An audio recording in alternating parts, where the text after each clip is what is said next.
Hello students. In last class we were discussing about the tectonic plates and the tectonic movement. In last class we have seen the composition of Earth into the layers. We come to know that Earth is composed with three layers: crust, mantle and core. Now we are going to discuss about the tectonic plates movement and how tectonic plates form. I believe that you people may be familiar with the term conventional current. Conventional current is related to a kind of movement that usually occurs in liquid. For that you have to just imagine about a gas stove. A gas stove, if you put a gas stove with you and just put a vessel having some water in it, just observe. Once you supply heat to that particular vessel that containing water, what happens? Heat received by water present inside the utensil.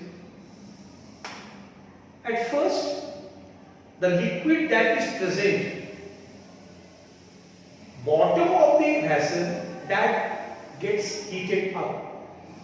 And once you know that any material that receives heat is expand and become lighter. It just becoming lighter and it rises up. And the water present at the top of the vessel is comparatively having less temperature. So means that particular upper layer water is having less temperature, means cold in comparison to the water that is coming from the bottom. So as you know that cold objects are heavier as their density is more, and warm water is lighter, so it rises up and the cold water just move towards the downward to occupy the space that has been just left by the warm water. And that created a kind of conventional current. If you want to see more evidently, you just put a drop of ink inside that particular water. Then you can see very much easily how that ink, means that bluish water, just start rotating inside the body. The same thing happened in the interior of the earth. Surprised? You are thinking that whether we are having a stove inside the earth? Yes, indeed. But it is not a stove. It is a natural process that creates tremendous heat. So before we come to know about how such kind of heat generates, just again remember about the composition of layers: crust, mantle and core. Core is the interior most part of the earth that having huge amount of heat. It is in a molten stage. Everything that is present over here, it is in the form of molten stage. Next one, regarding the mantle. Mantle is having two layers. Upper mantle, that is a part of the crust. ये crust के साथ जुड़ करके lithosphere की रचना करती है. लगभग देखिए crust की जो मोटाई है, थिकनेस है 75 to 70 किलोमीटर, जबकि जो mantle की बात करते हैं 2900 किलोमीटर तक इसकी मोटाई मानी जाती है. तो जो अपर पार्ट है, वो अपर पार्ट इसके जो लगभग 100 किलोमीटर तक की होती है, वो लिथोस्फीयर क्रस्ट के साथ जुड़ करके लिथोस्फीयर को फॉर्म करती है. Then after, from 100 to 250 kilometre depth, I am talking about the mental. अब इस मेंटल की जो 100 से 250 किलोमीटर जो थिकनेस है, ये मेंटल यूजुअली ये मोल्टेन स्टेज में. अब यहीं से चीजें स्पष्ट होंगी कैसे ये काम. अब होता क्या है, 100 to 250 किलोमीटर में अपर मेंटल, इसको कहते हैं एथमॉस्फेयर, ये है partially molten and acts as a lubricating layer and allow the lithosphere to float on it. अब इसी को समझते हैं. इसको समझने के लिए सबसे पहले इस एक छोटे से डायग्राम को समझने की कोशिश करते हैं. This is core. देखिए कोर जो मैंने कहा कि इंटेंस हीट प्रोड्यूस होती है, ये हीट कन्वेंशनल करंट को पैदा करती है. ये कन्वेंशनल करंट जो मैंने भी बताया कि बॉटम में सबसे पहले पानी जो गर्म होगी तो वो ऊपर की ओर मूव करेगी और ऊपर जो ठंडे पानी है कंपैरेटिवली वो नीचे की ओर मूव करेगी. तो ये जो लोअर पार्ट ऑफ मेंटल है वो हीट रिसीव करती है, ये ऊपर की ओर पुश करती है. ऊपर के ऊपर आने पर ये जो मैंने कहा partially molten and acts as a lubricating fine, मतलब 100 to 250 किलोमीटर का जो पार्ट है मेंटल का, वो अब हीट को रिसीव करके ये मूवमेंट होती है. इसके जो लोअर लेयर होते हैं जो सबसे पहले हीट रिसीव करती है, ये ऊपर की ओर मूव करती है और ऊपर का जो सॉलिड पार्ट है कंपैरेटिवली सॉलिड वो नीचे की ओर आती है. ये मूवमेंट लगातार चलती रहती है. That creates conventional current inside the interior of the अर्थ. अब होगा क्या? ये जो हीट प्रोड्यूस होगी कन्वेंशनल करंट है वो ग्रेजुअली ये पुश करेगी अपवर्ड. मैंने कल आपको एग्जांपल लास्ट डे क्लास आपको मैंने एग्जांपल दिया था प्रेशर कुकर का कि कैसे वो प्रेशर रिलीज होने की कोशिश करेगी. यहां भी प्रेशर रिलीज होने की कोशिश करती है और इससे क्या होता है कि लिथोस्फीयर को ब्रेक करती है. और ये जो अपर लेयर है आपका जो लुब्रिकेटिंग रोल प्ले करती है, इसी के ऊपर आपकी लिथोस्फीयर फ्लो करती है, यानी कि उसके ऊपर फ्लोट करना शुरू करेगी. यही मूवमेंट होती है और ये फ्रैगमेंट्स में बढ़ती है इस हीट के कारण. यही आपका टेक्टोनिक प्लेट्स कहलाता है, यानी कि ये लार्ज फ्रैगमेंट्स होती आपका अर्थ का अपर लेयर है. That is called tectonic plates. Description देख लेते हैं. Intense heat is produced in the interior of the earth as I have said about the conventional current through the core. Heat escapes towards surface, producing convection current in the molten rock material beneath the lithosphere. This slow convection current tear the lithosphere apart and divide into fragments called tectonic plates or lithospheric plate भी कहते हैं इसको. अब ये जो plates होती हैं ये कई किलोमीटर से लेकर हजारों किलोमीटर भी हो सकती हैं इन एरिया वाइज. अब इस प्रकार के जो फ्रैगमेंट्स होंगे ये प्लेट्स बनती हैं.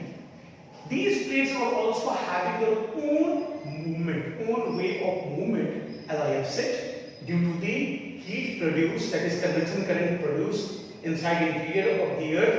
And ये मैंने अभी बताया कि जो एथनोस्फेयर है मेंटल का वो भाग जो 100 से 250 किलोमीटर के बीच का होता है, ये मोल्टेन फॉर्म में पार्टिकल मोल्टेन है. इसी के ऊपर लुब्रिकेंट के रूप में काम करती है. लुब्रिकेंट मतलब एक ऐसे पदार्थ चिकना वाले जिसके ऊपर चिकनी पदार्थ है जिसके ऊपर कोई चीज फिसल सके, जैसे तेल है वो लुब्रिकेटिंग होती है.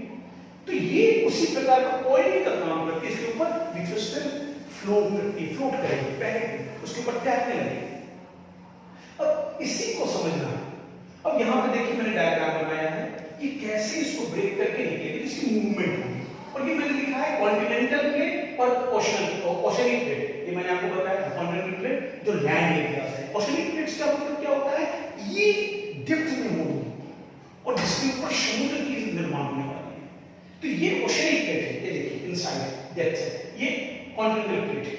अब इसके प्लेट्स के भी मूवमेंट होंगे. This plates having their own way of movement. और ये मूवमेंट क्या है, टेक्टोनिक प्लेट्स की जो मूवमेंट है वो 3 टाइप्स होते हैं. एक होती है कन्वर्जिंग, एक होती है डाइवर्जिंग और एक पैरेलल मूवमेंट होती है. ये 3 प्रकार की मूवमेंट है जो हम लोग पढ़ेंगे ये कैसे काम करेंगे.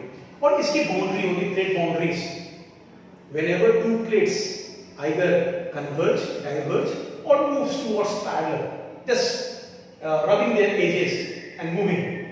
तो ये तीनों जहां पे रब करती हैं, टकराती हैं, यहां से अलग होती हैं, वो प्लेट बाउंड्रीज कहलाती है. और ये मूवमेंट कई प्रकार के लैंडफॉर्म्स को जन्म देने के लिए उत्तरदायी होती है. तो यहाँ पे देखिए मैंने इसे दिखाने की कोशिश की है. ये 2 प्लेट्स, एक ये प्लेट्स है और ये प्लेट्स है, ये दोनों मूव कर रहे हैं towards each other. This kind of movement is called converging movement. When 2 tectonic plates moves towards each other, it is called converging. और दो प्लेट जब एक दूसरे से अपार्ट होके जाएंगे, जैसे यहाँ पे मैंने दिखाया है apart movement, that is called diverging. और तीसरी मूवमेंट होती है जब दो प्लेट्स एक दूसरे के पैरेलल उनके किनारे साइड ऑन रब करते हुए निकलती हैं, तो वो तीसरी मूवमेंट होती है, वो भी प्लेट बाउंड्रीज कहलाती है। और यहाँ पे इन तीनों मूवमेंट रिस्पॉन्सिबल होती है डिफरेंट काइंड्स ऑफ लैंडफॉर्म्स के स्ट्रक्चर को बनाने के लिए। तो अब हम लोग बनेंगे वो तीन प्रकार के टेक्टोनिक प्लेट्स के movement. Now let's see tectonic plate movement. As I have said, there are three types of tectonic movement. So out of those three, first we are going to discuss about divergent movement and divergent boundary. When two tectonic plates move away from each other, when two plates move from each other, that is creating divergent tectonic plate movement. Diverge करना, एक दूसरे से अलग। और जिस margin से, जिस इलाके से, तो जिस क्षेत्र से वो अलग होकर के, यहाँ मान लीजिए दोनों सटी हुई थी, यहाँ से वो अलग होना शुरू हुई, तो ये जो एरिया है that is called divergent boundary, and that is very much important. Whenever such kind of movement takes place, different kinds of phenomena will be felt on the surface. What? When two tectonic plates move away from each other called divergent movement, and the margin at which it separates is called divergent boundary. Remember. अब इस जब ये movement होगी, जब ये दो भाग एक दूसरे से अवे जाएंगे, तो होगा क्या? यहाँ फॉल्ट पैदा होगी, ट्रेंचेस पैदा होंगे, और ये इलाके में जबरदस्त भूकंप आएंगे। ध्यान रखिएगा, earthquakes are common and magma, molten rocks rises from the earth's mantle to the surface, solidifying to crest new acidic crust। अब क्या होगा? यहाँ से ये जो क्रैक होके निकलेगी टूट करके, तो यहाँ से क्या होगा? इस फॉल्ट के अब नीचे से जो मेंटल में, जो मैंने अभी हम लोगों ने डिस्कस किया कि वहां पे क्या मॉल्टन फेज है, मॉल्टन रॉकी मटेरियल है, वहां से ये मैग्मा राइज करेगी इसके ऊपर, इस जगह पे आना शुरू करेगी, और यहाँ पे आकर के जैसे जैसे वो ऊपर आएगी वो कूल होती जाएगी, और इससे क्या बनेगा? तो ओशियनिक क्रस्ट बनेगी, यानी ओशन के लेयर बनेंगे। ध्यान दीजिएगा, divergent boundary leads to creating fault trenches, और इस क्षेत्र को जब ये सेपरेट होंगी, तो यहाँ से जो वोल्केनो इरप्शन होंगे, अर्थक्वेक्स आएंगे, वोल्केनिक इरप्शंस होंगे, और यहाँ से मैग्मा निकलेगी ऊपर की ओर इस जगह को लेने के लिए, और ये ओशियनिक क्रस्ट का निर्माण करेंगे, सॉलिडिफाई होकर के, कूल डाउन होकर के। तो ध्यान रखिएगा, डाइवर्जेंट से फॉल्ट क्रिएट होता है और ओशियनिक क्रस्ट का निर्माण होता है। अब इसके उलट कन्वर्जेंट, कन्वर्ज, दो प्लेट्स का एक दूसरे के करीब। अब इस दो प्लेट्स को हम देखते हैं कि ए और बी, ये दो प्लेट्स हैं, ये दोनों अगर एक साथ करीब आती हैं तो क्या होगा? दो केस में ये दो प्लेट्स आपस में टकराने के बाद ये क्लब कर जाए ऊपर की, that is called elevation. Fold, ये फोल्ड पैदा होगी। मैं एनिमेशन के माध्यम से भी आपको समझाने का प्रयास करूंगा। तो यहाँ पे ध्यान देंगे, अगर एनिमेशन को भी आप देखेंगे, इमेजेस को भी देखेंगे, तो आपको क्लियर दिखेगी ये दो केस है। एक केस में ये दो प्लेट्स आती हैं, टकराने के बाद ये बिल्कुल एलिवेट होकर के ऊपर उठ जाती है। अगर आप अपने दो किताबों को लेकर के अगर आप साथ में करें, मैं कोशिश करता हूं दिखाऊं आपको, आप देख सकते हैं। मैं आ गया, आप ये देखिए, ये दो किताबें हैं, इन दो किताबों को अगर मैं साथ लेके चला, आप देखिए ये क्या होता है, क्लब कर जाती है, ऊपर की ओर उठेंगे। ये this is called fold, means ये माउंटेन को बनाने की सबसे बड़ी कारण है। This is one of the important factor that forms the highly elevated mountains like Himalaya mountain is also an example of such kind of tectonic plate movement. We will discuss about the formation of Himalaya again. So number one is when two plates come together and they just club or creating elevation, तो ये depend करती है ये mountain को बनाने की factor किस में। अब जैसे कि हमने बात की किताबों की, अब हमें ये किताबें ले ली, ये दो प्लेट्स मान लीजिए, इन दो प्लेट्स को लेके चलते हैं और इसमें क्या होता है कि एक प्लेट दूसरे प्लेट के बीच घुस जाता है।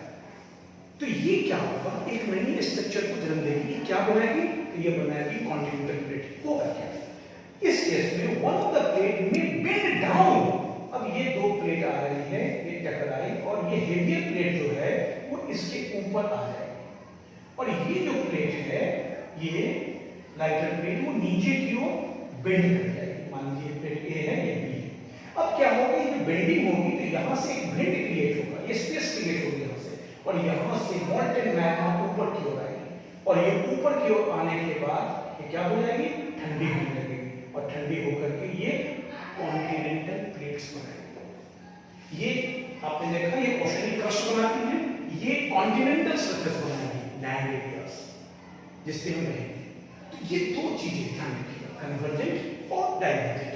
सवाल पूछे जाते हैं 3 मार्क्स के लिए, ये 3 मार्क्स के लिए सवाल पूछे जाते हैं। Differentiate between convergent and divergent movement of tectonic plates and what are the landforms that are formed by these kind of movements.